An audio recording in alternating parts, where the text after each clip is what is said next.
Au classement des 10 métiers les plus dangereux du monde, celui lié au tronçonnage des arbres fait partie des plus risqués. Le métier de bûcheron est souvent cité en tête de liste. Car lorsqu'on abat des arbres et qu'on les découpe, l'accident peut arriver à chaque instant. Malgré ce danger, Raiko Grazier exerce ce métier depuis 18 ans.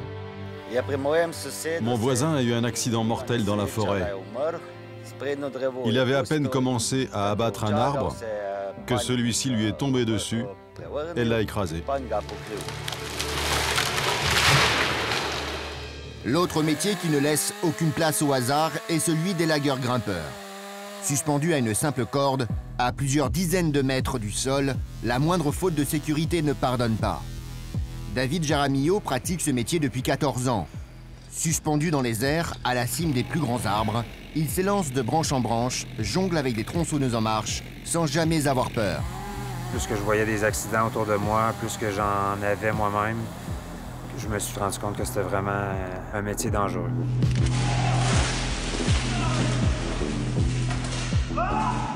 Raiko et David travaillent tous les deux les arbres. Ils ont les mêmes outils tranchants, mais utilisent chacun deux techniques bien différentes. Deux techniques qu'il faut maîtriser sur le bout des doigts, car ils n'ont l'un comme l'autre pas le droit à l'erreur, et doivent toujours bien mesurer les risques.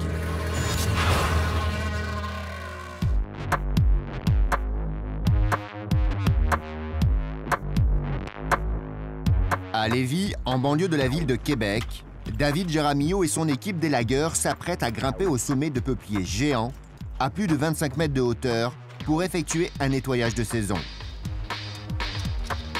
C'est une opération dangereuse et David se prépare en conséquence. Il enfile son harnais et installe sa ligne de vie. La ligne de vie, en fait, c'est le câble qu'on veut utiliser pour grimper. C'est la ligne qui tient la vie. Si tu la coupes, ben, t'as plus de vie. Aujourd'hui, on va utiliser des câbles de 150 pieds parce que c'est des arbres qui ont au moins 80 pieds de haut. C'est pour être certain d'avoir assez de cordes pour redescendre. On va monter jusque dans la tête pour s'attacher puis pouvoir se déplacer après enlever les branches mortes. Il y a une manière bien précise de monter à la cime de l'arbre qu'il faut respecter à la lettre pour ne pas faire de chute.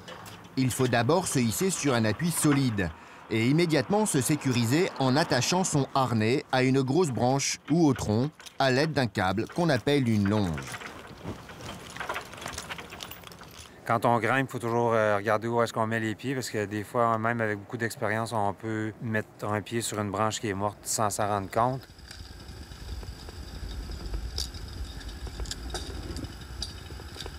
La clé en élagage, c'est le positionnement. Quand tu es bien positionné, tu es bien attaché, tu es attaché en double, tu peux bouger s'il arrive un pépin. C'est ça qui fait que tu te blesses ou que tu ne te blesses pas. Quand tu n'as aucune issue et que tu t'en vas grimper dans un arbre pour couper une branche, c'est presque sûr et certain que tu vas te blesser.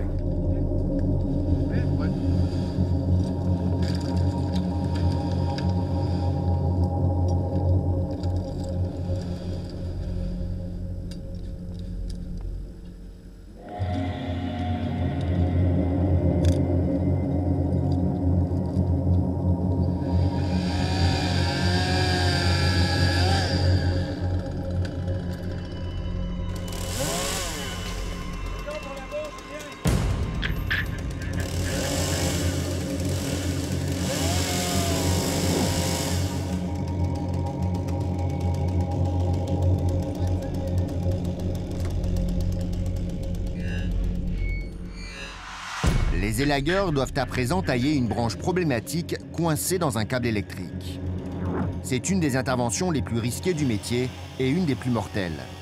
En Amérique du Nord, chaque année, au moins 7 élagueurs sont tués par électrocution.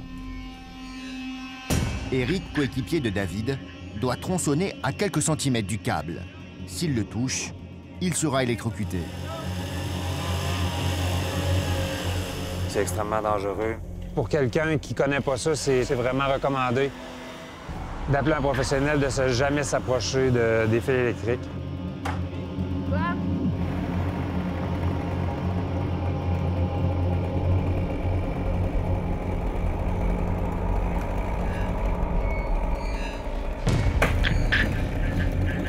Le plus grand danger ici pour nous, c'est vraiment la hauteur.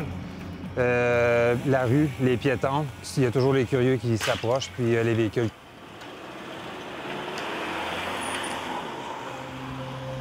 C'est beau!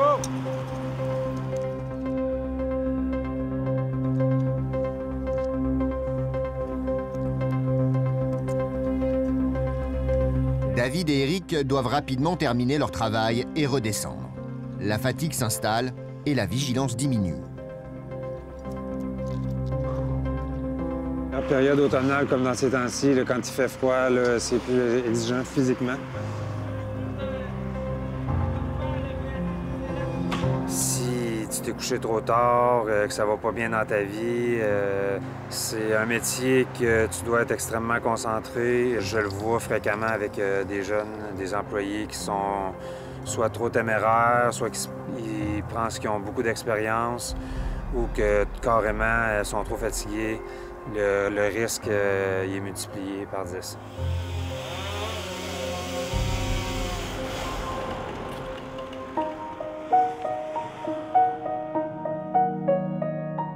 Ça, c'est un signe typique chez nous pour dire « Chérie, je t'aime, fais attention ». Patricia Rancourt, la femme de David, travaille au collège de Lévis et ne manque pas de venir voir son homme à l'œuvre quand il est à proximité. J'aime pas toujours nécessairement penser au travail qu'il fait tout le temps, mais en même temps, c'est sa passion, il adore ça. Alors, je pourrais pas l'empêcher de le faire, mais je ne sens pas le besoin de constamment le voir travailler parce que ça crée un petit stress de mon côté, là. Mais c'est sûr que dans le cœur d'une blonde qui a des chums qui travaillent dans ce domaine-là, bien, on sait qu'il y a toujours une part de risque qui est là, mais en même temps, on vit avec parce que ça fait partie de la vie, c'est notre quotidien à nous.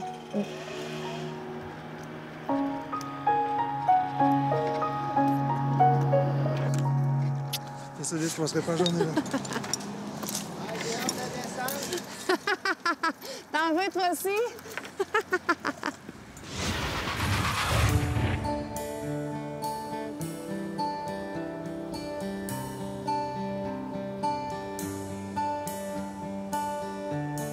Avec plus de la moitié de son territoire couvert de forêts, la Slovénie est le 3e pays le plus boisé d'Europe, après la Suède et la Finlande. L'exploitation forestière représente une part importante de son économie. Chaque année, 3 200 000 m3 de bois sortent des forêts slovènes.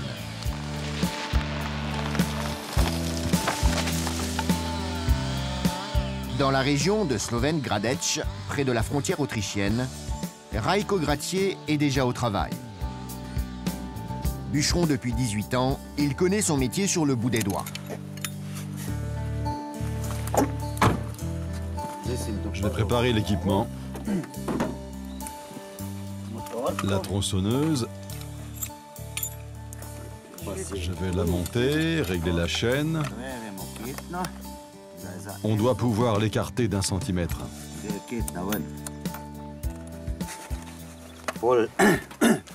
On vérifie l'état de la chaîne. Elle doit être bien aiguisée pour la coupe.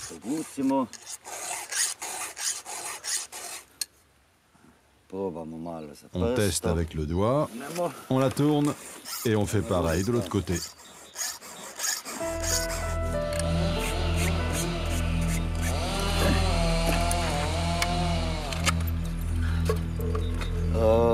Ça, ce sont les coins. C'est indispensable pour l'abattage des arbres.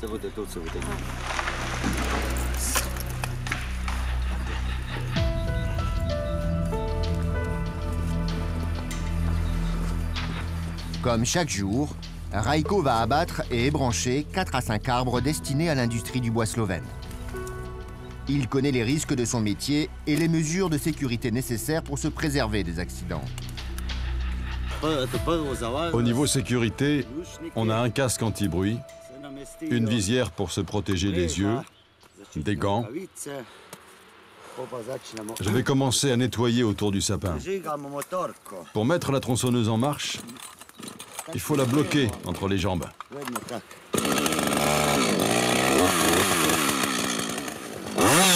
Pour être bûcheron, il ne suffit pas de savoir manier la tronçonneuse. Il faut aussi bien connaître la forêt.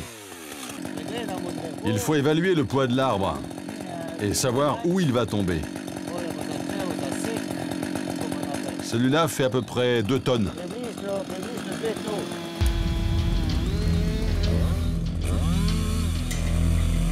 Quand un arbre fait 2 tonnes, il est important de ne pas se tromper sur la direction qu'il va prendre en tombant. Pour cela, les bûcherons ont une technique. Ils découpent à la base du tronc une encoche qui indique la direction théorique dans laquelle l'arbre doit se coucher.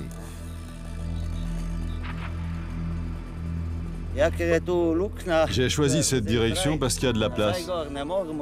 Ailleurs, il y a des arbres partout et il n'y aurait pas de place pour le faire tomber. Et il y a aussi plus de branches de ce côté. C'est le poids des branches qui va entraîner l'arbre.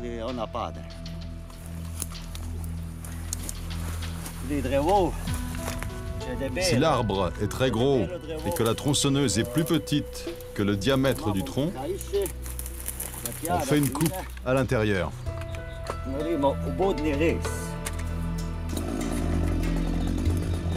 Chaque détail compte avant l'abattage. Raiko doit anticiper tous les risques possibles pour lui, mais aussi pour ses collègues ou d'éventuels promeneurs. On utilise les coins.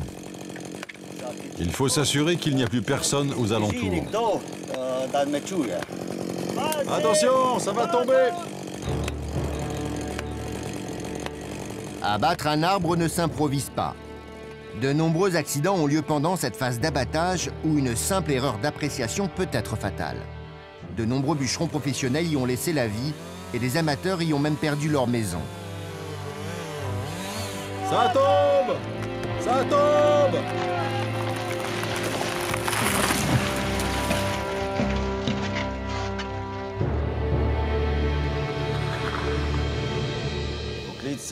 C'est un métier dangereux. Il faut avoir de l'expérience, et même beaucoup d'expérience pour travailler en forêt.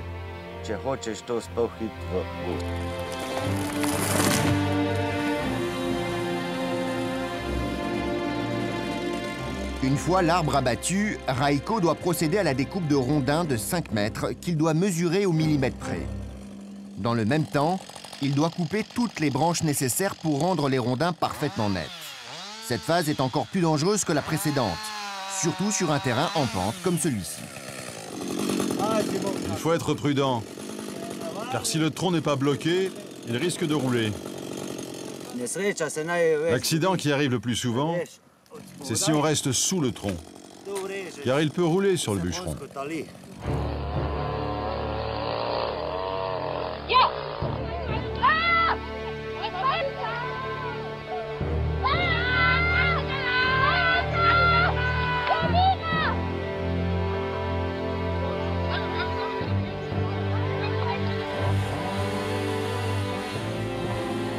C'est pendant cette phase que la majorité des accidents se produisent, car le bûcheron doit accéder à toutes les branches autour du tronc, et pour cela, Raiko est obligé de travailler en aval de la pente, malgré le risque de roulage.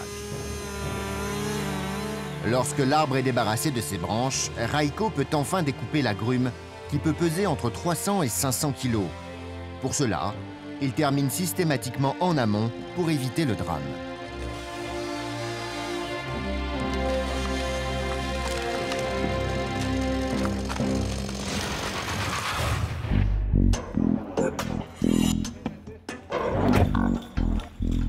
Pour prévenir les drames quand on travaille le bois, il n'y a rien de mieux qu'une formation où les anciens forment les nouveaux.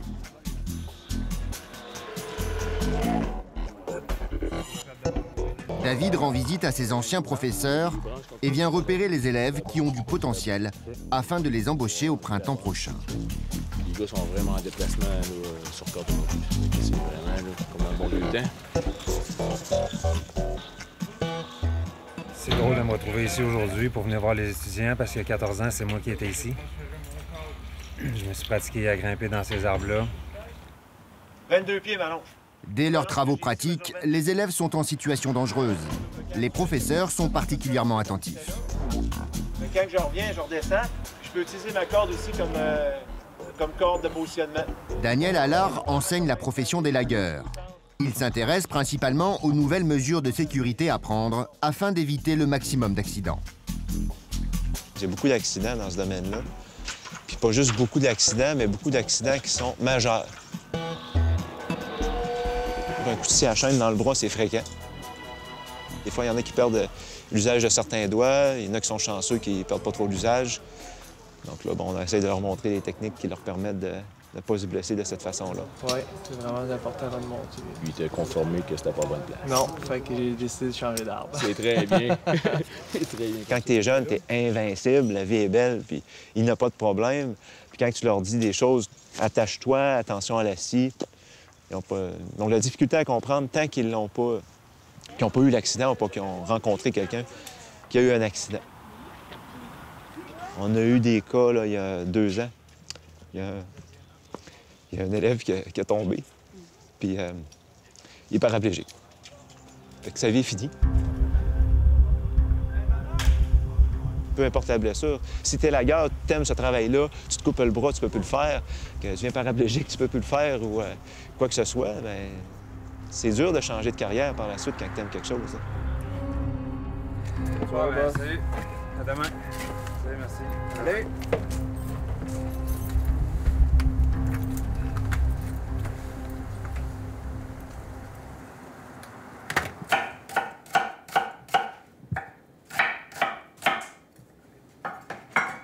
De retour à la maison, David cuisine pour sa femme et ses 3 fils. C'est un excellent moyen pour lui d'évacuer le stress du travail. Oui, tout à fait. Il a initié ses fils à son métier et déjà Alec, l'aîné, travaille avec lui durant la période estivale. C'est le fun. C'est d'un arbre à l'autre, puis tout. Là, ils font ce qu'ils veulent. Ça a vraiment le fun. C'est sûr que je vais faire essayer la scie mécanique. Cet été, je lui ai proposé, puis ça a tenté plus ou moins, fait que je l'ai pas forcé. Moi-même, quand j'ai commencé, je trouvais ça quand même assez dangereux, une scie mécanique, puis des accidents, j'en entends des dizaines à chaque été. Moi, c'est le bout que j'aime le moins de l'implication des enfants là-dedans, mettons. L'année passée, j'ai glissé avec la scie en marche, puis je l'ai eu direct ici sur le ventre, mais j'ai lâché le gaz en tombant. J'ai eu quelques petits pics dans le ventre, mais à peine. Fait que... Je ne l'avais pas raconté. J'aime pas ça quand il me raconte ces affaires-là. Ça me fait peur.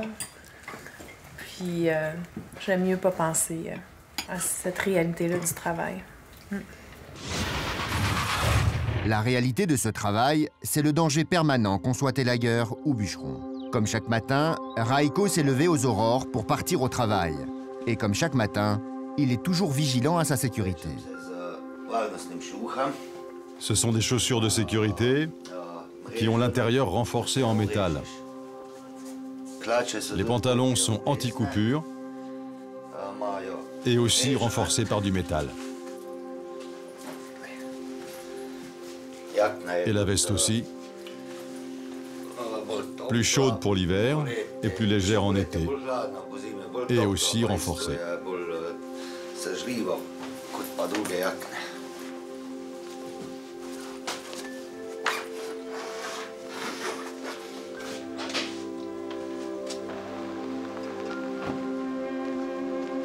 Un collègue vient chercher Raiko. Et vu leur matinale, l'ambiance n'est pas à la causette.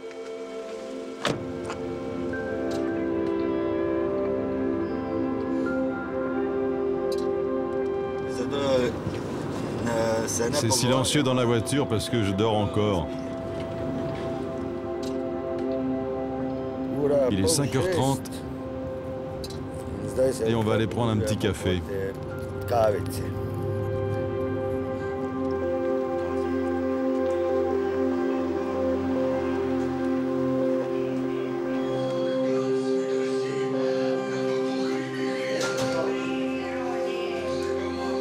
Chaque matin, on se retrouve ici pour prendre un café.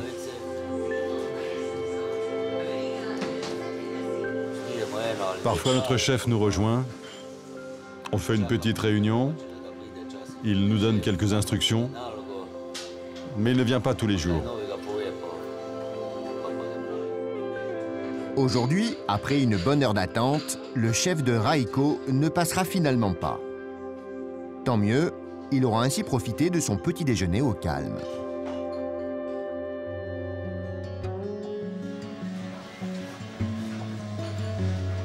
L'équipe repart. Direction maintenant le chantier qui n'est plus qu'à 10 minutes de voiture.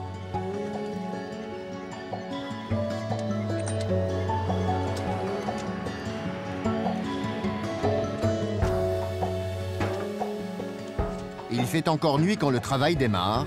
Ils doivent redoubler de vigilance.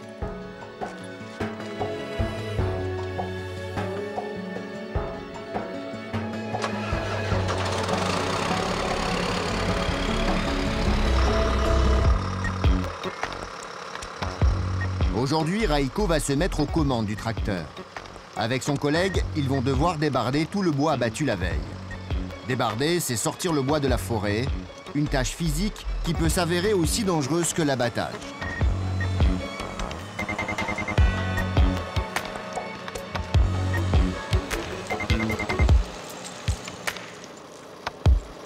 Le débardage se fait avec des moyens mécaniques, un tracteur et des câbles capables de tirer jusqu'à 7 tonnes.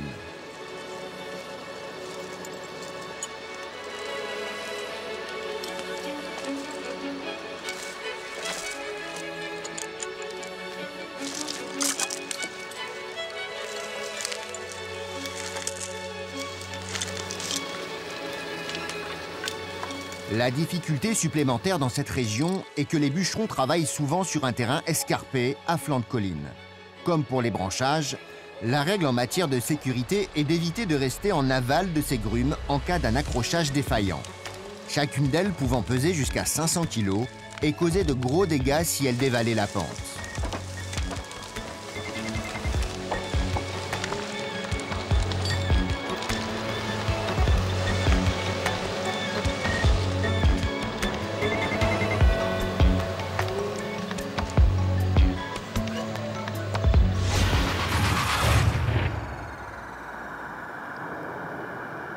Dans l'industrie du bois, quel que soit le pays, on se lève tôt.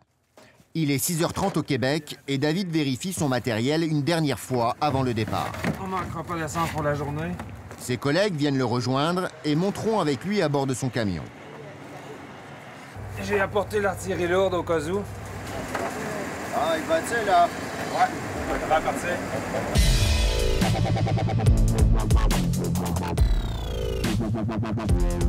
Le premier contrat de la journée s'effectuera sur le terrain d'une résidence située à Saint-Lambert-de-Lauzon, à une vingtaine de kilomètres au sud de la ville de Québec.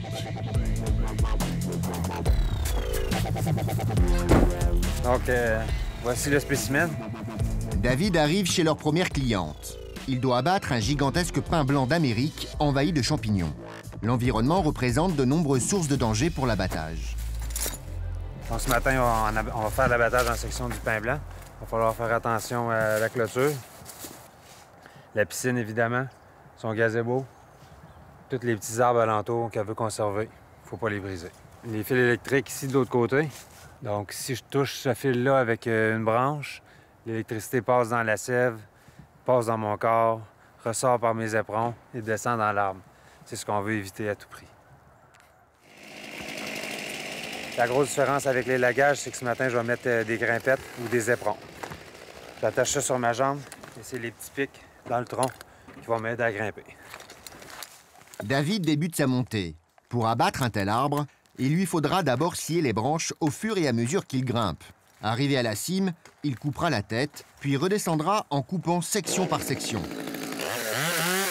Il a toujours une pensée pour l'arbre qu'il va abattre, surtout pour ceux en bonne santé. Les arbres sont importants en milieu urbain, à un tel point que quand tu commences à travailler là-dedans, tu parles quasiment aux arbres, puis tu fais quasiment une prière avant de monter pour quand tu sais que tu vas abattre un arbre qui est vraiment sain puis qui a juste demandé à vivre. Éric va s'occuper du câblage de palanté, toutes les branches qu'on va devoir pour palanter. Ça veut dire attacher des branches avec des câbles. Quand on fait l'abattage en section puis on palante des branches, j'utilise une sangle d'abattage. que je passe autour de la branche ou du tronc. Ensuite, j'attache la branche, je regarde mon homme au sol, voir si tout est sécuritaire. S'il est prêt, il me fait signe. Je coupe la branche, on peut la contrôler en toute sécurité.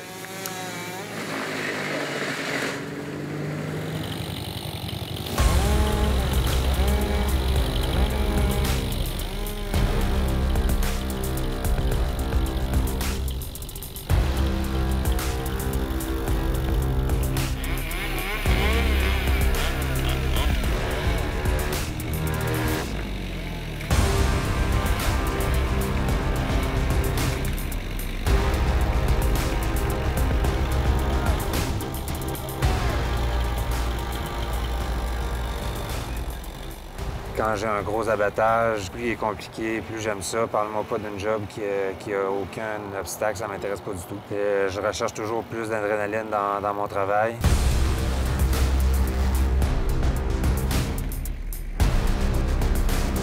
Quand on arrive dans la tête d'un arbre à 70, 80, 90 pieds, qu'on coupe la tête, c'est sûr qu'on file un peu comme I'm on top of the world.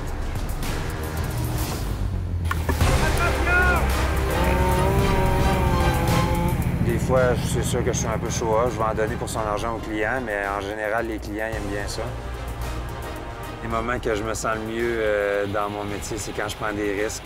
Quand tu viens pour sauter d'un arbre à l'autre, puis que quand tu marches sur une branche qui est tellement petite que tu penses qu'elle va casser, moi, je file bien quand c'est dangereux puis c'est risqué.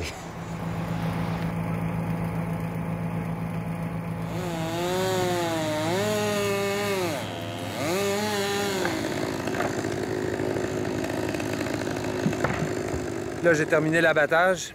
Maintenant, on va pouvoir l'envoyer directement au sol.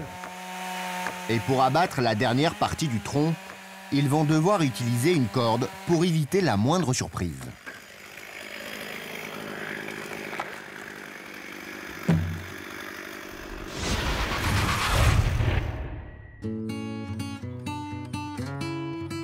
Ce matin, à Sloven Gradec, c'est jour de relâche pour Rajko. Là, on se trouve à la cabane Pisakoša. C'est un endroit fait par les bûcherons. On y vient l'après-midi ou le week-end pour se détendre. Une habitude qui n'a jamais changé avec les années. Même pendant ses jours de repos, Rajko reste accroché à sa tronçonneuse. Et pour se détendre, il coupe du bois. C'est mon père qui m'a transmis cette passion. À la maison, on coupait du bois pour se chauffer. Et moi, je n'avais pas le droit d'utiliser la tronçonneuse. Alors, je la prenais en cachette.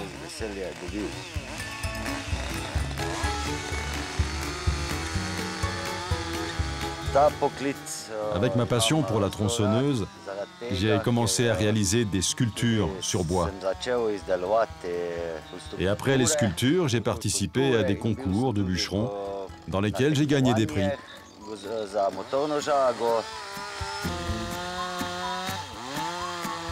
Comme beaucoup de bûcherons slovènes, Rajko est accro à la sculpture sur bois, un art typique de son pays. Un bûcheron, ça peut être aussi un artiste. Et moi, je suis un artiste. Je réalise des sculptures de hibou, d'ours, de chaises. Je suis très fier de ça. Et ma famille et mes parents le sont aussi.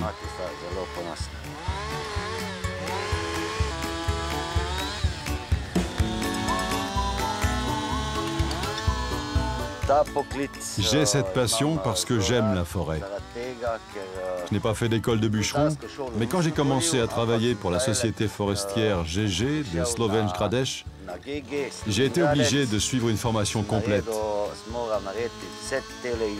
J'ai passé des examens pour devenir bûcheron. Rajko est un cas à part. Les virtuoses de la tronçonneuse comme lui ne sont plus de simples autodidactes. Car abattre un arbre, ça s'apprend. Trop de bûcherons amateurs ont payé de leur vie leur manque d'expérience. Dans le sud du pays, l'école de Postojna est réputée pour dispenser un enseignement d'excellence. Chaque année, des centaines d'élèves viennent ici pour apprendre à manier la tronçonneuse. Les plus jeunes d'entre eux ont à peine 14 ans. La perspective de faire joujou avec cet engin ne leur fait pas peur. Son montage en un temps record est même une épreuve dans le concours de bûcherons. Tony a 22 ans. C'est un ancien élève de l'école et il fait toujours partie des meilleurs.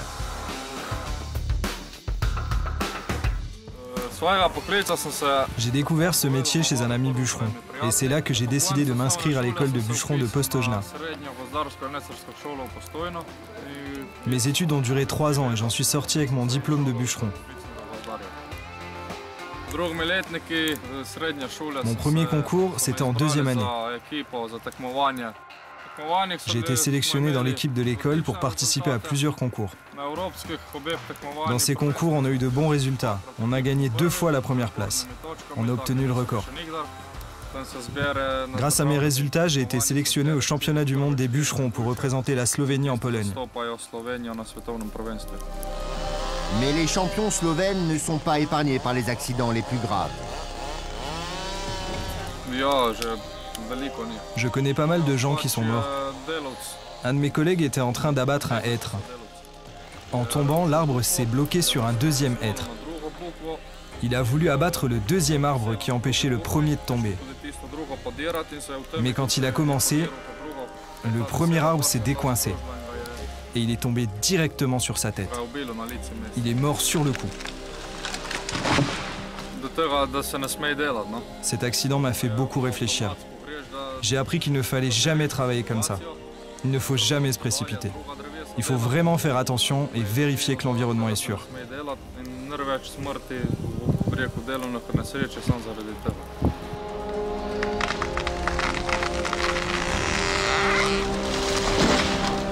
Dans le métier de bûcheron, chaque geste doit être réfléchi.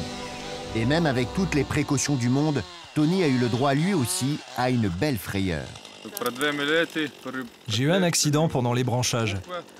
Je coupais les branches sur une grume.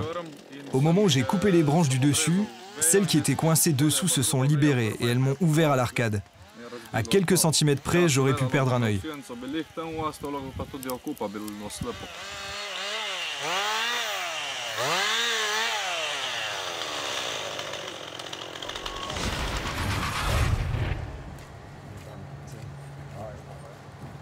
L'accident est une obsession constante chez les travailleurs du bois. Tous les outils d'un bûcheron ou d'un élagueur sont dangereux. Il est donc primordial de bien s'équiper et de prendre soin de son matériel si l'on veut demeurer en un seul morceau. C'était 12 pouces, je pense qu'il y avait plus petit. Moi, qu'est-ce que je trouve le plus important personnellement, c'est l'ajustement. C'est pour ça que je viens voir Mario depuis longtemps. S'il est mal ajusté, la chaîne elle continue de tourner, tu peux te la mettre sur la jambe assez facilement. Puis ça, c'est quand on bouge avec la scie, il faut pas que la chaîne elle tourne si j'ai pas le doigt sur la gâchette. Ça, c'est officiel, c'est un risque très élevé, oui. Là, l'importance que tout soit fonctionnel sur une chaîne. Tu peux te couper des membres, puis tu peux aussi couper ta corde. Les accidents d'élagage ne pardonnent pas. Plus de 80 élagueurs par an meurent en Amérique du Nord en pratiquant leur métier. Oh, shit. Même un élagueur expérimenté comme Éric Desjardins n'est pas à l'abri des accidents. La principale cause de décès en élagage, ce sont les chutes.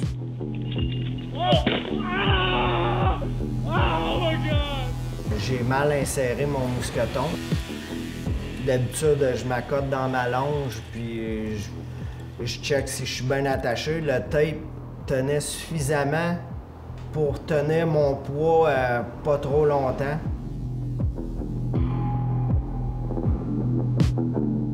Je me suis déplacé pour couper une branche, puis je suis parti par en arrière. Je suis tombé jusqu'en bas, 30 ou 35 pieds, je suis tombé à plat sur le dos. Ça m'a fracturé la colonne. Quand j'étais à l'hôpital, il me faisait plein de scénarios là, que je pourrais perdre l'usage des membres. Là, je suis resté 2 mois et demi arrêté. Ça a fait mal peut-être 1 an de temps. J'ai dit, j'ai fini, ça vaut pas la peine de continuer là-dedans. Tu sais, quand tu viens de tomber, t'es découragé puis t'as peur. Là. Après ça, ça a pris 2 ans comme faut à grimper avant de perdre ma crainte, là, vraiment une bonne crainte. Là. Je checkais mon équipement 3-4 fois. Rien qu'au Québec, on dénombre près de 30 accidents d'élagueurs par an.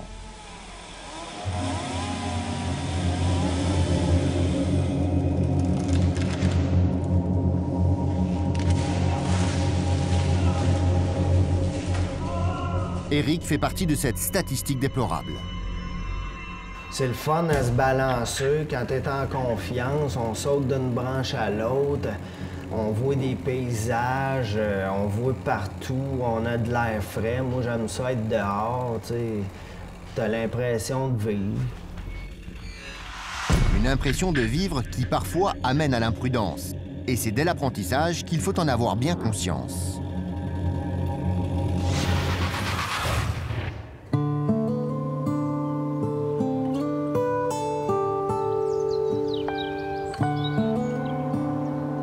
Ce matin, séance de travaux pratiques en forêt pour les élèves de l'école de bûcherons de Postojna.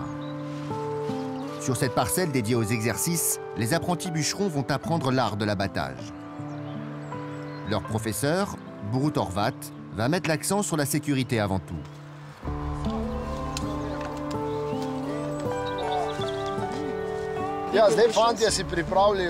Chaque élève a son arbre à abattre.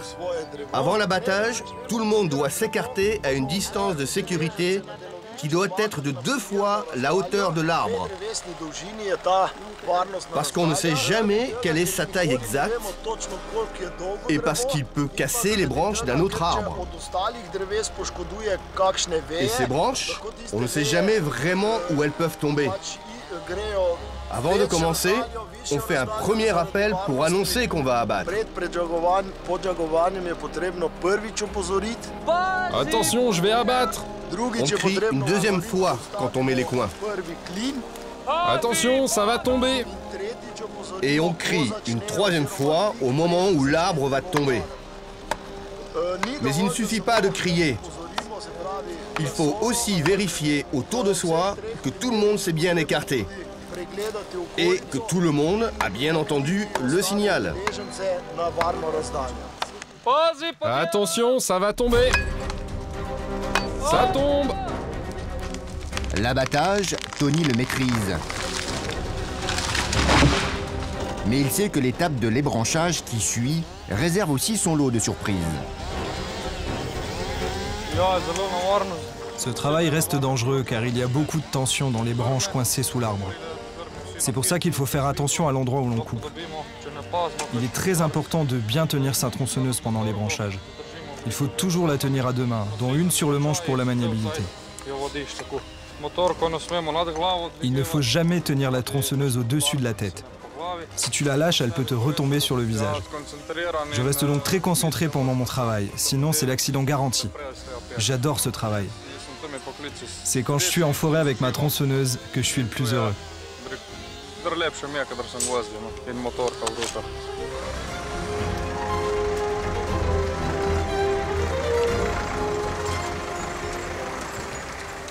Mais si Tony est heureux en forêt, cela n'est pas fait pour rassurer son entourage.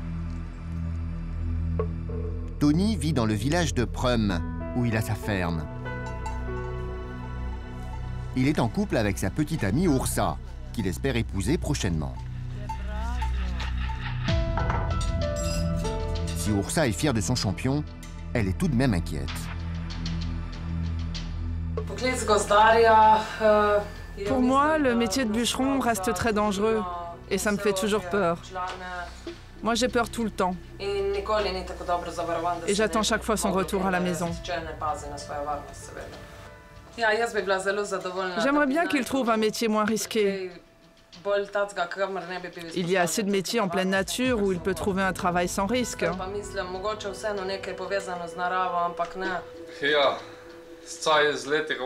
Il faudra peut-être que je pense à changer de métier à l'avenir.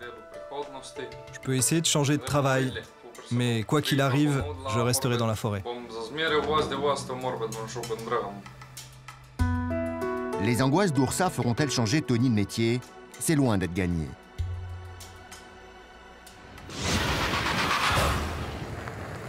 Si l'élagage reste un métier dangereux, il permet néanmoins de prévenir les accidents comme les chutes de branches. David arrive justement sur une propriété où l'une d'entre elles affaiblie s'est effondrée et a démoli une balançoire. Les propriétaires ont eu peur et ont immédiatement fait appel aux élagueurs pour sécuriser le jardin. Ici, on peut constater que l'arbre était complètement pourri. Des fois, c'est pas tout à fait apparent. L'écorce peut être encore très belle. L'arbre aussi, il est quand même dangereux. Donc, je lui ai recommandé un abattage. Il est même cassé. Ici, on peut voir que l'arbre est cassé carrément. David doit débiter l'arbre mort, puis couper toutes les branches malsaines des arbres aux alentours. Essayer de sensibiliser les gens à conserver leurs arbres.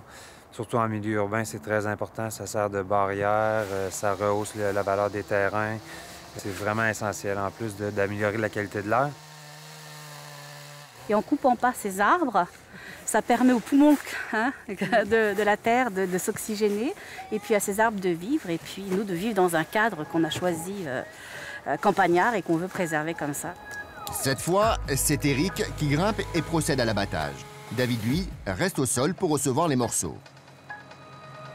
C'est sûr que de grimper plus qu'une demi-journée, ça devient extrêmement dur physiquement.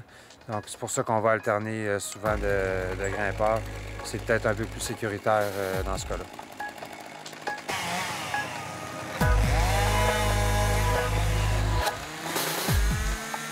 Éric, il va couper une branche qui est assez un bon diamètre, beaucoup plus pesante que moi. J'ai besoin d'aide. Pour descendre et recevoir les lourdes branches ou les sections du tronc, on installe un dispositif à la base de l'arbre, sur lequel le câble sera enroulé afin de créer de la friction et diviser ainsi le poids de la charge.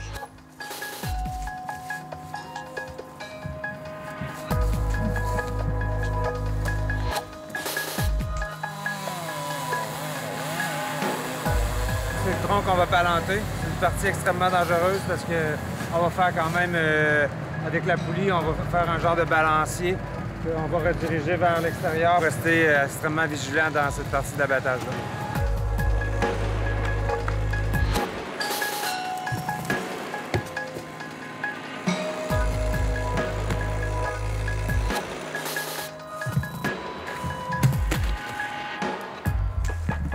Beau travail. Merci. Très important, on s'encourage tout le temps comme ça entre nous. Sérieusement, c'est pas une blague. À toutes les fois qu'il y en a un qui descend de l'arbre, on dit « beau travail ».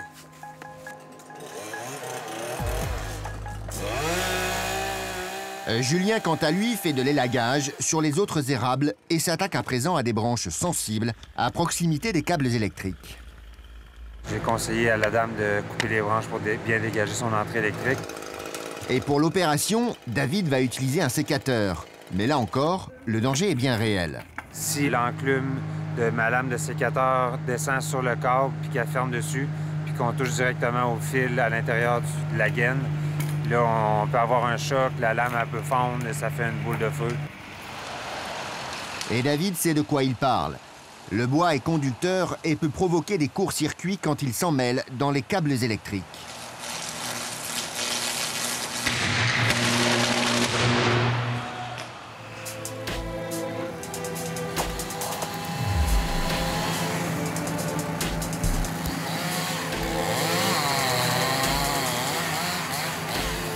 Il est temps maintenant de dégager la balançoire sous l'œil vigilant de sa propriétaire qui ne rate rien de la scène.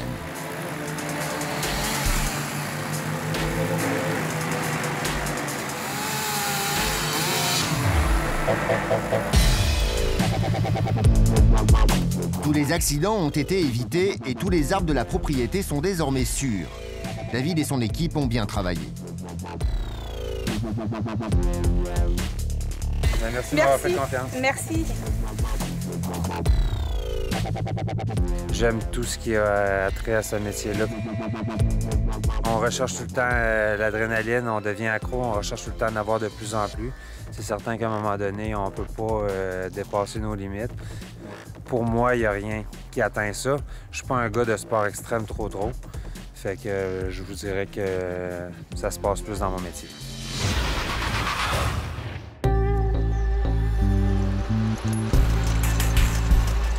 En Slovénie, c'est une grosse journée de débardage qui attend Rajko par -3. Mais le froid n'entame pas son moral. J'adore la forêt. Le mieux, c'est en été, quand les filles viennent aux champignons. Les filles disent que les bûcherons sentent la forêt. C'est le meilleur parfum pour les femmes. te le dis.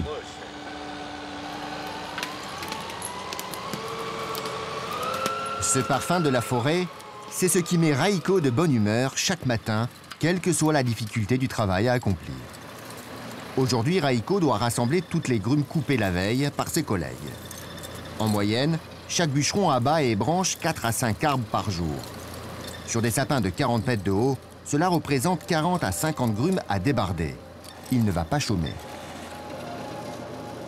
Le danger sur ce chantier, c'est le travail à flanc de colline. Dans la pente, la moindre erreur d'accrochage peut être fatale pour celui qui reste en contrebas.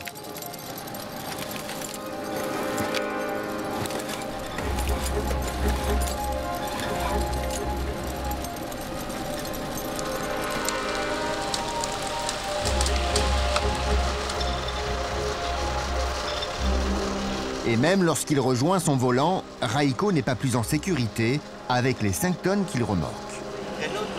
Jusqu'ici, il n'y avait pas de danger particulier. Mais là, il y a une descente de 45 à 60 degrés. Le risque est un peu plus grand. Le plus dangereux serait que les freins lâchent et que je ne puisse plus contrôler le tracteur avec le poids des grumes à l'arrière.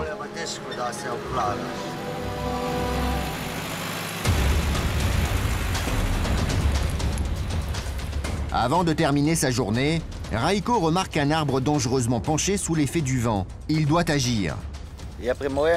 Mon voisin a eu un accident mortel dans la forêt.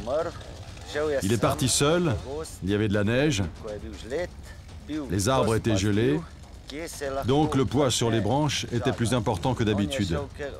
Il n'a pas vérifié l'état des arbres et a commencé l'abattage par le premier arbre qu'il a vu. Il a à peine commencé que l'arbre lui est immédiatement tombé dessus et l'a écrasé.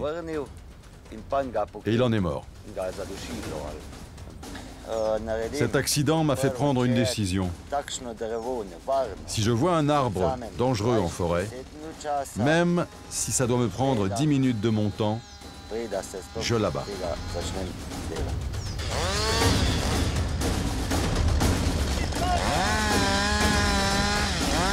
Attention, ça tombe! C'est grâce à nous que les gens peuvent se promener en sécurité. Mais faites attention quand il y a des bûcherons.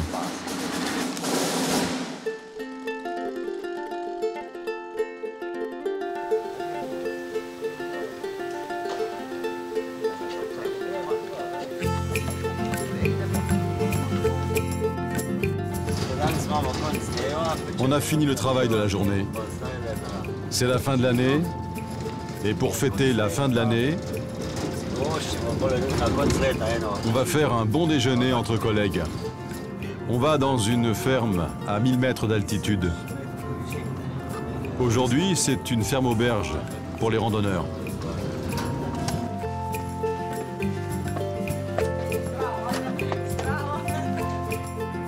Pour fêter les bons résultats de l'année, les patrons de la société, Daniela et Bozo, ont donc invité leurs employés. C'est dans la culture slovène de fêter la fin de l'année. Et c'est aussi plus convivial de se détendre ensemble. Cette année, la météo a été très bonne pour l'abattage. Et on a déjà réalisé les résultats prévus pour notre région. Cette année, nous n'avons pas eu de problème ou d'accident. Il y a 2 ans, c'était dur. Le gel avait cassé beaucoup d'arbres. C'était plus difficile pour le débardage.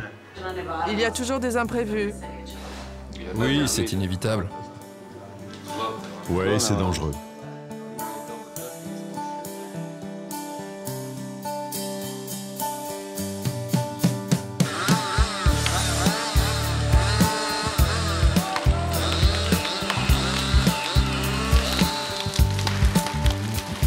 Les métiers de bûcheron et d'élagueur sont source d'adrénaline. C'est ce qui les rend si passionnants. Mais c'est aussi une passion qui peut s'avérer mortelle.